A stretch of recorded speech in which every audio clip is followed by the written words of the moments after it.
प्रिय छात्रों नमस्कार। एनसीईआरटी गणित में आपका स्वागत है। हम लोग अध्याय 1 संख्या पद्धति के बारे में पढ़ रहे हैं और इसके पहले हम लोग प्राकृतिक संख्याएं, पूर्ण संख्याएं, वास्तविक संख्याएं ये संख्याएं पढ़ चुके हैं तथा हम लोग वास्तविक संख्याओं के प्रकारों, परिमेय संख्याएं, अपरिमेय संख्याएं पढ़ चुके हैं और साथ ही हम लोगों ने जाना परिमेय संख्याएं दो प्रकार की होती हैं, भिन्न और पूर्णांक। पूर्णांक भी 3 प्रकार से होता है, ऋण पूर्णांक, शून्य, धन पूर्णांक। इसके साथ ही हम लोगों ने पढ़ा था सम संख्याएं, विषम संख्याएं, अभाज्य संख्याएं और भाज्य संख्याएं। तो इसके बाद हम लोग पढ़ने वाले हैं शांत दशमलव आखिर होता क्या है। शांत दशमलव को इंग्लिश में टर्मिनेटिंग भी कहा जाता है। शांत दशमलव जिन परिमेय संख्याओं के दशमलव प्रसार शांत होते हैं उसे हम शांत दशमलव कहते हैं। तो मैं इसको लिख देता हूं। अतः जिन परिमेय संख्याओं के दशमलव प्रसार शांत होते हैं उन्हें शांत दशमलव कहते हैं। तो ये तो हो गया शांत दशमलव की डेफिनेशन, टर्मिनेटिंग की डेफिनेशन। लेकिन हम लोग इसको किस तरीके से समझते हैं कि शांत दशमलव होता क्या है, ये सब आपको समझना है। उदाहरण के तौर पर मैं यहाँ एक कोई भी संख्या लेता हूँ, एग्जाम्पल 7/8। ये एक परिमेय संख्या है क्योंकि हम लोग पढ़ चुके हैं परिमेय संख्या जो होती है वो P/Q के रूप में होती है। P/Q के रूप में होना इसका मतलब होता है अंश बटे हर के रूप में होना। अंश ऊपर का कहलाता है, जैसे 7 अंश है और 8 जो है हर है। तो ये अंश व हर के रूप में जो संख्या होती है उसे हम लोग परिमेय संख्या कहते हैं। अब इसका यदि हम भाग देंगे और कोई भी अंक बार बार नहीं आएगा तो फिर ये शांत दशमलव है। इसका पूरा पूरा भाग चला जाएगा लास्ट में, तो ये शांत दशमलव हो जाएगा। जैसे हम लोग इसे यहाँ रफ में करते हैं। इसका भाग दिया 7/8। अब इसमें ये चूंकि भाजक है 8 और जो 7 है ये भाज्य कहलाता है, तो भाजक भाज्य से बड़ा है। ऐसी स्थिति में हम यहाँ 0 लगा देते हैं। जब हम 0 लगाते हैं तो यहाँ एक 0 बढ़ जाता है। फिर हम लोग इसकी इतने बार दूनिया पढ़ेंगे कि ये 70 से ज़्यादा ना हो सके। तो 8×8 64, तो ये आ जाएगा 64। इसके बाद 70 में से 64 चले जाएंगे तो ये बच जाएगा 6। इसके बाद हम लोग यहाँ फिर से देखते हैं, यहाँ जो है भाज्य और भाजक में जो भाजक है वो बड़ा है, तो फिर हम यहाँ एक 0 और बढ़ा देते हैं। इसके बाद हम दुनिया पढ़ते हैं 8 × 7 = 56। तो 60 में से 56 चले जाएंगे तो बच जाएंगे 4। इसके बाद फिर ये भाजक ये इस भाज्य से बड़ा हो जाता है, तो ऐसी स्थिति में हम यहाँ एक 0 फिर से बढ़ा देते हैं, क्योंकि दशमलव के बाद 0 बढ़ाना बिल्कुल फ्री होता है। तो अब हम 8 की दुनिया पढ़ेंगे कि 40 से ज़्यादा ना हो। 8×5 = 40। तो फिर ये पूरी बार चला जाता है और शेषफल हमें मिलता है 0। तो ऐसी स्थिति में हम देखते हैं कि दशमलव के बाद कोई भी ऐसा अंक नहीं है जिसकी पुनरावृत्ति हुई हो। ये पूरी बार भाग चला गया है, तो इसलिए हम इस दशमलव को बोलेंगे शांत दशमलव। इसके बाद हम लोग पढ़ेंगे जब अशांत दशमलव, तो फिर दोनों का कंपैरिजन करेंगे तो आपको अच्छे से समझ में आ जाएगा। तो ये शांत दशमलव होता है। चलिए इसके बाद हम लोग बात करेंगे अशांत दशमलव की। इसे नॉन टर्मिनेटिंग रिक्यूरिंग कहते हैं और इसे हम अनावसानी आवृत्ति भी कहते हैं। तो इस चैप्टर में हम लोग इसे अनावसानी आवृत्ति के नाम से भी पुकारेंगे। इसे अनावसानी आवृत्ति भी कहते हैं, अनावसानी आवृत्ति, और इसे अशांत दशमलव भी कहते हैं। चलिए ठीक है, अब इसकी परिभाषा आखिर होती क्या है, तो चलिए परिभाषा के बारे में बात कर लेते हैं। जिन परिमेय संख्याओं का दशमलव प्रसार अनंत होता है, बस आपको इतना याद रखना है, मैं लिख देता हूं इसको। ये परिभाषा है, जिन परिमेय संख्याओं का दशमलव प्रसार अनंत होता है उसे अशांत दशमलव कहते हैं। तो ये अशांत दशमलव, चलिए एक एग्जाम्पल के तौर पर इसे देखते हैं कि शांत दशमलव और अशांत दशमलव आखिर होते क्या। तो हम लोग शांत पढ़ चुके हैं, अब अशांत का एग्जाम्पल देख के दोनों में कंपैरिजन करते हैं तो आप इसको बता सकते हैं। अशांत दशमलव में कि कोई भी एक एग्जाम्पल, जैसे 1/3, 1/3, जब इसको हम भाग देंगे तो हम रफ में चले जाते हैं यहाँ से, और हम यहाँ लिखते हैं 1 और यहाँ लिखते हैं 3। तो यहाँ ये है भाज्य और ये कहलाता है भाजक। जब हम इसका इसमें भाग देंगे तो चूंकि भाजक बड़ा है इसलिए हम यहाँ 0 पॉइंट लगा देंगे। इसके बाद हम यहाँ एक शून्य बढ़ा सकते हैं तो हो जाएगा 3 तिरका 9, 3 3 9, और यहाँ जो है 10 में से 9 चले जाएंगे तो ये बच जाएगा 1।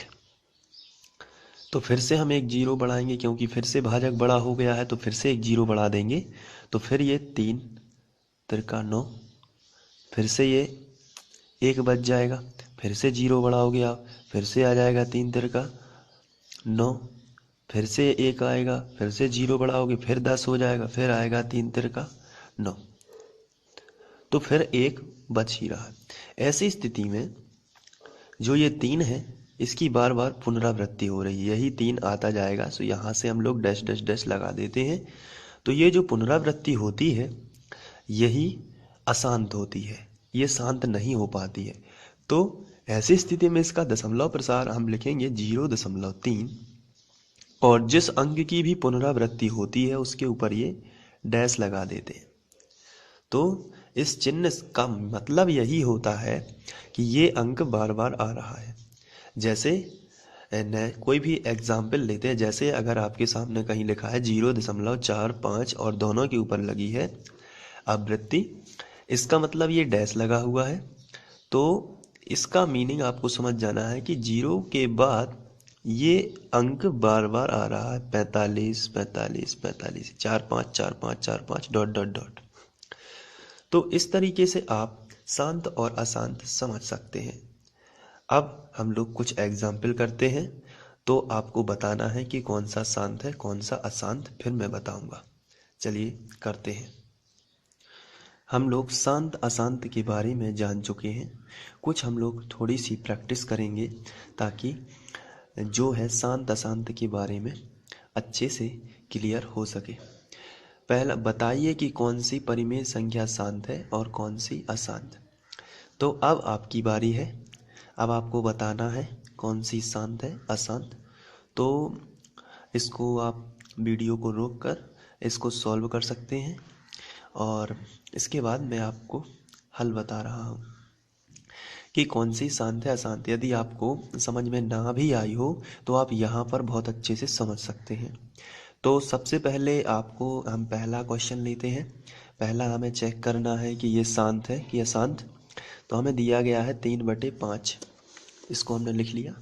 अब इसको ध्यान से देखना है, हमें बताना है कि ये शांत है कि अशांत। तो हम रफ में जाएंगे और 3 यहाँ ऊपर वाली संख्या बीच में लिखते हैं और नीचे वाली संख्या जो है वो बगल से लिख देते हैं इस तरीके से। तो बीच वाली संख्या को भाज्य बोलते हैं और बगल वाली संख्या को भाजक बोलते हैं। अब हम इसका इसमें भाग देंगे, तो चूंकि भाजक बड़ा होता है ऐसी स्थिति में आप यहाँ 0 लगा सकते हैं। तो यहाँ आ जाएगा 30, फिर 5 30, तो ये आ जाएगा 30। अब जब 30 आएगा तो ये कैंसिल हो रहा है, यानी शेषफल तो 0 हो गया। तो इसके बाद इसमें कोई भी ऐसा अंक नहीं है जिसकी पुनरावृत्ति ना हुई हो, तो हम यहाँ कह सकते हैं कि ये है शांत दशमलव। ये एक शांत दशमलव है। अब यदि हम इसके बाद दूसरा क्वेश्चन लेते हैं, दूसरा क्वेश्चन जो हमारा है 36/100, तो हम यहाँ लिखते हैं 36/100। अब इसमें हमें देखना है कि ये शांत दशमलव है या अशांत दशमलव है। तो इसमें रफ में करना है, तो रफ में करने के लिए आपको सबसे पहले ऊपर वाली संख्या बीच में लिख लेना है और नीचे वाली संख्या बगल में।